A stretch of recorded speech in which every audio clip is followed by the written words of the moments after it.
The book I chose for the book review is The Path Between Us, and it's an Enneagram book about how each number deals with relationships in the workplace and significant others, and just how the numbers work and how they think. And it tells the numbers how to be better for themselves, and if you're dating a certain number, it has advice on how to date the number and what the number needs from their significant other. So the first Enneagram number is the perfectionist. They always think that things could be better than they are. The advice that they get, some of the advice the book gave for ones is ones need to find somebody who just gets them and understands them.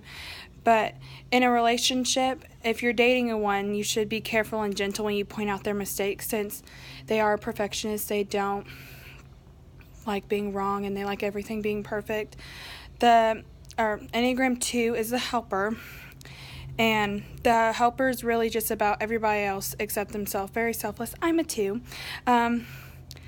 The advice that it gives to 2s is to learn to accept that healthy relationships are reciprocal, which I think is very important for me being a 2. And the advice it gives for if you're dating a 2, one of the things which I think is very important is that 2s are very verbal about how they talk things through. They need to talk everything out. We don't just think it in our head. Everything I think has to come out of my mouth, or you will misunderstand what I'm thinking and saying. 3s are the performers, so they basically like to be everyone but themselves. They're also just not emotionally there either. They're very closed book, don't do feelings, stuff like that.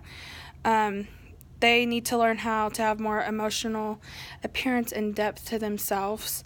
And if you're dating a 3, some of the advice they give is you need to praise the 3s. They love those words of affirmation.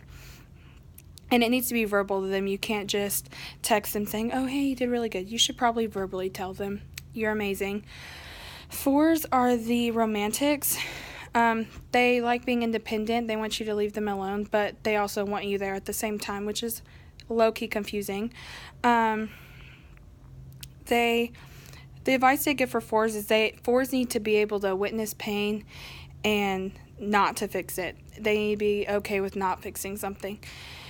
And 4s also are very moody, so if you're dating a 4, you should probably make them aware of your mood is affecting my mood, let's change that. 5s are the investigators. Basically, their fences have gates. That's just how they kind of are. The advices for 5 that the book gives is they need to survive being known and seen, and because they are the investigators, they're just very low-key, behind-the-scenes type of people. And if you're dating one, you need to be clear with them what you want, but don't demand them, or else you won't get to keep them. 6s are the loyalist. They question everything. They don't trust anything. They don't trust themselves, which in the book they really emphasize, 6s need to learn how to trust themselves. And if you're in a relationship with a 6, one of the big things is you need to encourage them to trust themselves and others. 7s are the enthusiasts. Everything is just good to them. For 7s, they do have big dreams, but they also need to understand they all won't come true.